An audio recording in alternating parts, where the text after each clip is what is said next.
अस्सलामुअलैकुम friends, welcome to mentor रिशे। आज का हमारा लेक्चर है सॉफ्टवेयर डिज़ाइन अप्रोचेस। अब सॉफ्टवेयर डिज़ाइन अप्रोचेस में हमारे पास फंक्शन ओरिएंटेड डिज़ाइन आ जाता है और ऑब्जेक्ट ओरिएंटेड डिज़ाइन आ जाता है। लेक्चर शुरू करने से पहले अगर तो आप मेरे चैनल पर नए हैं तो मेरे चैनल को सब्सक्राइब करें और दूसरी डिवाइसेस से भी सब्सक्राइब करवाएं। तो बढ़ते हैं आज के लेक्चर की तरफ। सबसे पहले तो हमें पता होना चाहिए सॉफ्टवेयर डिज़ाइन अप्रोचेस हमारे पास क्या होती हैं। सॉफ्टवेयर डिज़ाइन अप्रोच जो है वो कौन सी स्टेज है जब हमारा रिक्वायरमेंट एनालिसिस, हमारा रिस्क एनालिसिस और सॉफ्टवेयर प्रोजेक्ट मैनेजमेंट, जब ये सारा टॉपिक जो है ये सारे टॉपिक हमारे पास कंप्लीट हो जाते हैं, एसआरएस पूरा का पूरा बन गया है, सारी की सारी रिक्वायरमेंट्स हमें पता लग गई हैं और लॉक हो गई हैं। इसके बाद ऐसा नहीं है कि आप डायरेक्ट कोडिंग फेज़ में चले जाएं या फिर आप इम्प्लीमेंटेशन फेज़ में चले जाओगे। पहले चीज़ों को डिज़ाइन करना ज़रूरी है। वही एग्जांपल जो मैंने पहले भी आपको दी है कि घर बनाना है, कोई बिल्डिंग बनानी है, जब सारी रिक्वायरमेंट एनालिसिस सारी चीज़ें कंप्लीट हो गई हैं तो ऐसा नहीं है कि आप डायरेक्टली स्टार्ट कर दोगे कि जी लेबर को बुला करके आप अपना काम शुरू कर दो। नहीं, पहले आप इसका आर्किटेक्चर, उसका डिज़ाइन जो होगा उसको तैयार करोगे कि कौन सी चीज़ कहाँ बनानी है। इसका 3D मैप जो है उसको तैयार करेंगे। वही जो है डिज़ाइन अप्रोच के अंदर आ जाता है। सॉफ्टवेयर डिज़ाइन अप्रोच में आपको समझ आ गई होगी कि इसमें क्या आता है कि हमने सबसे पहले एक डिज़ाइन मतलब कि एक आर्किटेक्चर जो होता है उसको हम लोगों ने डिज़ाइन करना है कि हमने अपना सॉफ्टवेयर किस तरह से बनाना है। तो इसी तरह मैंने आपको घर की एग्जांपल दी है कि हम लोग घर बनाने से पहले हम लेबर को फ़ौरन से नहीं बुला लेते कि हमने ये चीज़ करनी है, चलो तुम काम पे लग जाओ। पहले हम एक आर्किटेक्चर डिज़ाइन करवाते हैं तो उसके अकॉर्डिंगली हम अपना काम शुरू करवाते हैं। तो आइए देखते हैं कि फंक्शन ओरिएंटेड डिज़ाइन और ऑब्जेक्ट ओरिएंटेड डिज़ाइन में हमारे पास क्या फ़र्क होता है। Function oriented design, system is design from a functional point of view. इसमें क्या है कि इसका एक सिंपल सा मतलब है कि मैंने जो भी सॉफ्टवेयर प्रोडक्ट बनाना है, जो भी सिस्टम डिज़ाइन करना है, इसे हम फंक्शंस की फॉर्म में देखेंगे। ठीक है, ये सिंपल सी बात है। इसके बाद हमारा फोकस क्या होगा, जो सिस्टम है वो फंक्शनल पॉइंट ऑफ व्यू से देखा जाएगा कि इसमें कौन कौन सी फंक्शनैलिटीज़ हैं। और फिर जब एक बड़ा सिस्टम है तो इसे छोटे छोटे सिस्टम में, मॉड्यूल्स में और फंक्शंस में डिवाइड करते हैं।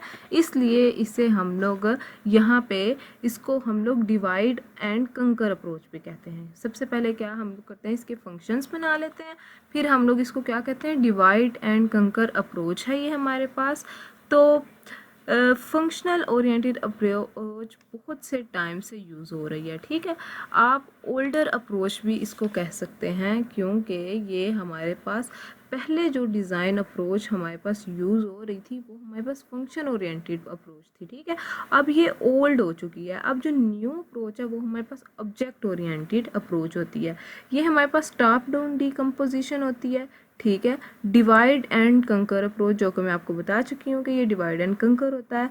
और यहाँ पे DFT इज़ यूज्ड, मतलब कि लॉजिकली जो डिज़ाइन किया होता है हम लोगों ने DFT को, वो उसको हम लोग आर्किटेक्चर की फॉर्म में यहाँ पर डिस्प्ले करते हैं। ठीक है, तो नेक्स्ट है हमारे पास ऑब्जेक्ट ओरिएंटेड डिज़ाइन। हमारे पास क्या होता है, system is viewed as a collection of object. क्या मतलब है इसका, ये हमारे पास न्यू अप्रोच है। सबसे पहले क्या है, ये हमारे पास एक न्यू अप्रोच है और इसकी फंक्शनल बेस अप्रोच ही है। लेकिन ये मतलब वो कह रहे हैं कि ये जो है हमारे पास फंक्शन ओरिएंटेड अप्रोच ही है, लेकिन इसमें कोई न्यू अप्रोचेस भी हैं और नई नई चीज़ें भी हैं और बहुत सारी कंपनीज़ हैं वो ऑब्जेक्ट ओरिएंटेड जो अप्रोच है उसे यूज़ कर रहे हैं। ऑब्जेक्ट ओरिएंटेड अप्रोच जो है ऑब्जेक्ट्स की फॉर्म में होती है, एंटिटीज़ की फॉर्म में होते हैं। यहाँ पे देखें ना, ये कलेक्शन ऑफ ऑब्जेक्ट्स और एंटिटीज़ हैं। ठीक है, तो क्या होता है कि इसके अंदर हम लोग जो ऑब्जेक्ट की फॉर्म में हमारे पास डाटा होता है उन ऑब्जेक्ट को फर्दर आप क्या करते हो, क्लासेस में डिवाइड कर देते हो। क्योंकि हर ऑब्जेक्ट क्या होता है, एक मेंबर होता है, क्लास होता है और फिर हम उनमें क्लासेस को फर्दर कनेक्ट कर देते हैं आपस में। तो यहाँ पे हम हर चीज़ को ऑब्जेक्ट और एंटिटीज़ की फॉर्म में देखते हैं।